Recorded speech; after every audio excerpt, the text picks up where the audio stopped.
Morning, જય શ્રી કૃષ્ણ, જય સ્વામિનારાયણ, જય જિનેન્દ્ર અને Sitaram. Welcome to our new blog. આજે છે બુધવાર અને જો બધું કામ પતાવીને જસ્ટ ફ્રી થઈ છું. અને હવે છે ને આ એક બેગ જે બાકી છે ને એ પેક કરવાની છે. ઓલરેડી વસ્તુ વધી જ છે. હવે જો આમાં શું પેક કરવાનું છે અને કુરિયર થાય એવી વસ્તુ શું છે બધું અલગ કરી બેગ છે એ બાકી પૂરી કરી દઉં. જો અમારો શ્લોક આજે ઘરે છે કેમ કે એને તાવ આવે છે. ઘડીકમાં ગરમ થઈ જાય છે, ઘડીકમાં સારું થઈ જાય છે અને ઉધરસ થઈ ગઈ છે. મમ્મી મરચાં સમારે છે, જાંબુ લઈને બેઠા છે, પપ્પા ફોનમાં વાત કરે છે.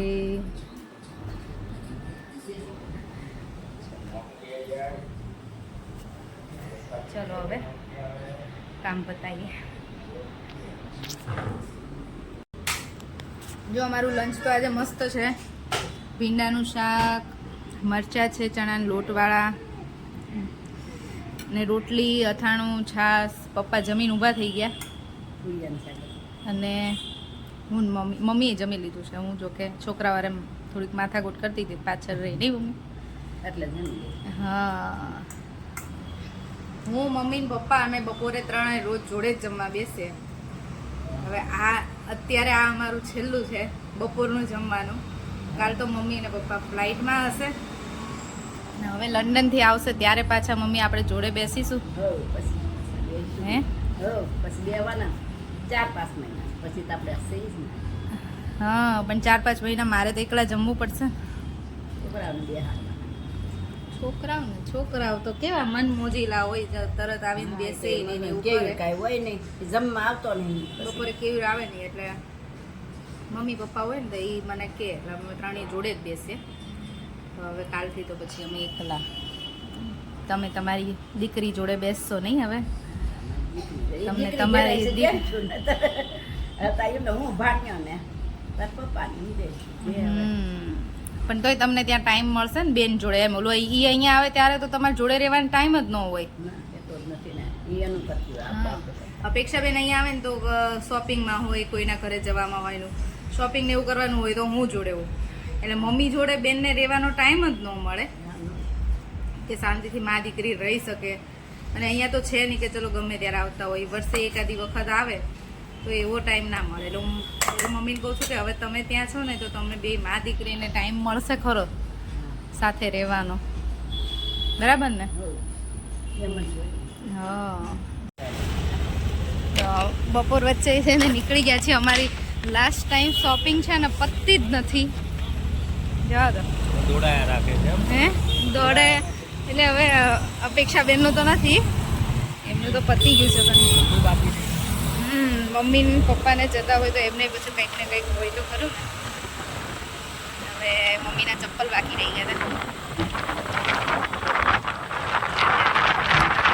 લાસ્ટ ટાઈમ શોપિંગ અને લાસ્ટ પેકિંગ ચાલે છે.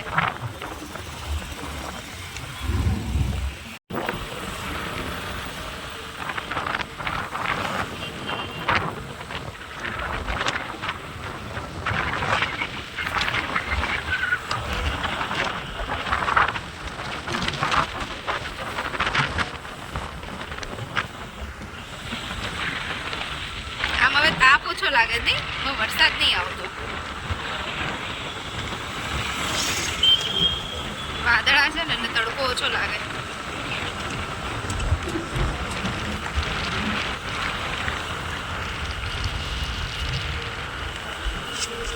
જો અમારી પાછી બેગો તો ખુલ્લી છે. કેટલી વાર હજી જતા જતા ખુલશે ને પેક થશે ને.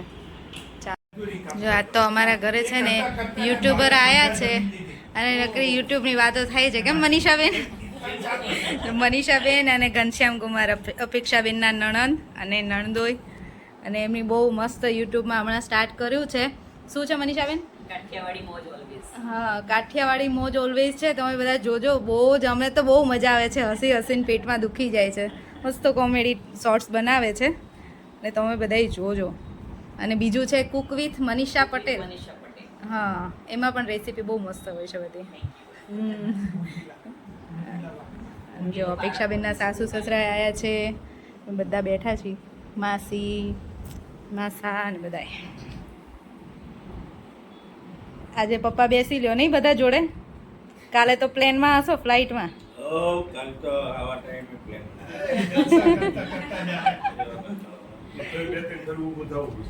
પ્લેનમાં તો તમને કંટાળો આવશે, પછી મજા છે. ના ના ફોનમાં વચ્ચે ને ટાઈમ જતો એ તો ટાઈમ તારે કઈ કુકુ થી દઉં ઈ ના આ થોડી વાર એવું લાગે. પ્લાનમાં નેટ પકડાય બંધ કરી દેવાનું. ના મોબાઈલ બંધ કરી દો. એટલી જ જગ્યા ચલો વાગ્યા છે 8 અને અમારે મહેમાન તો ચાલુ જ હતા. એ લોકો ગયા પછી ફાઇનલ જે બેગ પેકિંગ હતું એ કરતી હતી અને એમાં મારે જો આટલી બધી વસ્તુ બહાર કાઢવી પડી છે. એટલે જે વસ્તુ વગર અપેક્ષાબેનને ચાલે એવું હતું ને એ બધું કાઢ્યું, કેમ કે બેગનું વજન વધી જતું હતું એટલે. અને બસ હવે ફાઇનલ પેકિંગ થઈ ગયું છે. હવે કાંઈ બાકી નથી નહીં મમ્મી? બસ બેઠી બેઠી એ જ યાદ કરતી હતી કે હવે કાંઈ એવું બાકી રહે છે, એવું મગજ દોડાવતી હતી, પણ હવે કાંઈ એવું બાકી નથી. લગભગ બધું આવી જ ગયું છે.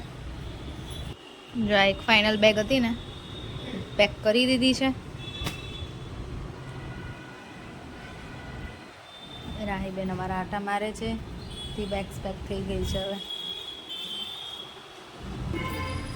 આવતીકાલે સવારે મમ્મી પપ્પાની ફ્લાઇટ છે, એટલે સવારે ઘરેથી નીકળવાના છે 10 વાગે. ફ્લાઇટ એમની છે બપોરની 1 વાગ્યાની ને 1 વાગ્યાની છે.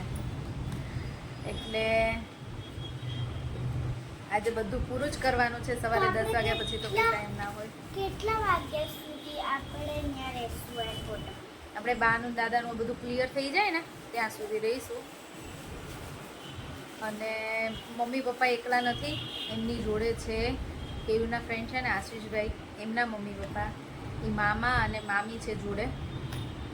એટલે સારું છે, સંગાત છે જો જોડે તો એ લોકોને ટાઈમ જશે. એરપોર્ટ ઉપર એ બેઠા બેઠા ને તો એરપોર્ટ ઉપર સૌથી વધારે કંટાળો આવે અને એના કરતાંય વધારે કંટાળો ફ્લાઇટમાં આવે. એટલે એમને કંપની છે સારી એવી, એટલે વાંધો નહીં આવે, એ લોકોનો ટાઈમ જતો રહેશે. જો અમારે છે ને મધુમાસી, પુષ્પા માસી, ભગવાન કાકા, અરવિંદ કાકા બધા આવ્યા છે મમ્મી પપ્પાને મળવા, બેસ્ટ વિશેસ આપવા માટે અને ગિફ્ટ પણ લાવ્યા છે નહીં મમ્મી? હા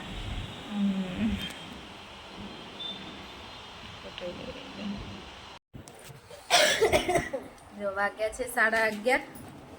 અમારું ફાઇનલ બધું પેકિંગ થઈ ગયું છે બેગનું. આ એક બેગ તો મેં છેલ્લે 5 વખત ખોલી ત્યારે સરખી થઈ પેક.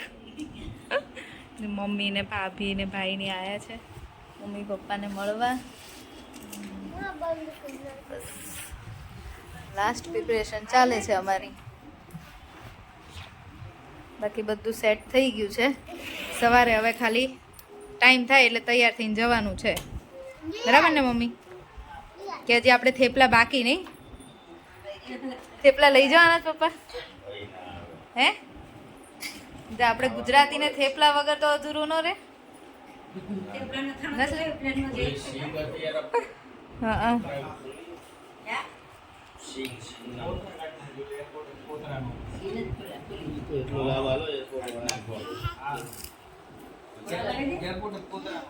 પ્લેનમાં છે ને ચલો વાગ્યા છે 12. મમ્મી પપ્પાનું બધું રેડી થઈ ગયું છે ફાઇનલ. બસ હવે જસ્ટ અમે સુવા માટે આવ્યા છીએ રૂમમાં, કે મહેમાને બધા મળવા માટે આવતા હતા. હા, અમારા એક વ્યુઅર્સ છે મહેશ ધીમાર, એમની કમેન્ટ હતી કે જે બધા પેકેટ્સ હતા એને એર કાઢી નાખવાની, પછી ઉપર ટેપ લગાવી દેવાની. પણ એર કાઢી નાખીએ ને પછી બેગમાં મૂક્યું હોય ને તો દબાય કે એવું થાય ને તો ભૂકો થઈ જાય, એટલે એર રહેવા દઈએ. બાકી એ વાત સાચી છે કે એર કાઢી નાખે તો જગ્યા ઓછી થઈ જાય, પણ એર કાઢી નાખીએ ને તો ભૂકો થઈ જાય અંદર જે ખાવા નાસ્તો ને એવું બધું છે ને, એટલે એર રાખીને પછી ખાખરા ને એવું બધું છે ને એ તો બબલ રેપમાં રેપ કરીને મૂક્યું છે, એટલે એમ કે પહોંચી જાય. કેમ કે જો ડબ્બા મૂકીએ પ્લાસ્ટિકના તો પછી વજન વધે. આમાં તો શું 150 ગ્રામ 100 ગ્રામનું ગણતરી થઈ જાય. મેં તો ફર્સ્ટ ટાઈમ આવી રીતે બેગ પેક કરી છે એટલે મને ખ્યાલ આવ્યો. અમારા અપેક્ષાબેનની બેગ પેક થતી હોય તો એ તો ત્યાં એમના ઘરેથી થતી હોય છે, એટલે અહીંયા અમારે ફાઇનલ પેકિંગ કોઈ દિવસ અપેક્ષાબેનનું કરવાનું જ ના હોય. એ બેગનું પેકિંગ કર્યું ને તો ખબર પડી કે વજન તો 23 કિલો વજન થતાં તો કંઈ વાર જ નથી લાગતી એમ. એટલે અમારે ઘણી બધી વસ્તુ છે જે રહી ગઈ છે મોકલવાની, પણ કંઈ નહીં, પછી કુરિયર કરીશું ત્યારે મોકલી દઈશું. પછી મીનાક્ષી દેસાઈ છે, એમની કોમેન્ટ હતી કે કાગડો કાચી કેરી આવે અને કચ્છની કેરી મોકલવાની જૂના કપડામાં લપેટીને, એમ એ બરાબર છે, પણ એમાં એવું હતું અપેક્ષાબેને કેરીની ના પાડી હતી કે અહીંયા અત્યારે હજી મળે છે કેરી, અને એમના સાસુને ગયા હતા એપ્રિલમાં, ત્યારે લઈને ગયા હતા કેરી, એટલે પછી અત્યારે એમણે ના પાડી હતી કે કેરી નહીં લાવતા, બીજી બધી જે વસ્તુ મંગાવી હતી અમે મોકલી છે. સંગીતા ડોમાડિયાની પણ કોમેન્ટ હતી કે તમે જ્યારે બહાર શોપિંગ કરવા જાઓ ત્યારે બ્લોગ બનાવજો. તો હવે હું ટ્રાય કરીશ કે હું જ્યારે પણ ક્યાંય પણ શોપિંગ કરવા જઈશ ને તો તમારી જોડે શેર કરીશ. તમને શોપિંગના ને એના વિડીયો જોવા ગમે છે, એટલે હવે હું શેર કરીશ જ્યારે પણ બહાર નીકળીશ ત્યારે. અને બહુ બધા મારામાં નવા નવા વ્યુઅર્સ છે જેમની બહુ સારી સારી કોમેન્ટ છે કે નાઇસ વિડીયો છે, વિડીયો અમારા સારા હોય છે, તમને ગમે છે, તો એના માટે થેન્ક યુ સો મચ. અને રાહી માટે પણ બહુ બધાની કોમેન્ટ્સ હતી, રાહીને જે એવોર્ડ મળ્યો એ, તો એના માટે પણ many thank you so much. ચાલો તો હવે આજનો વિડીયો અહીંયા જ પૂરો કરીશું, ફરીથી મળીશું કાલે નવા વિડીયો સાથે. ત્યાં સુધી બાય બાય, ગુડ નાઇટ, જય શ્રી કૃષ્ણ. જો વિડીયો ગમ્યો હોય તો લાઈક, શેર અને સબસ્ક્રાઈબ કરી દો.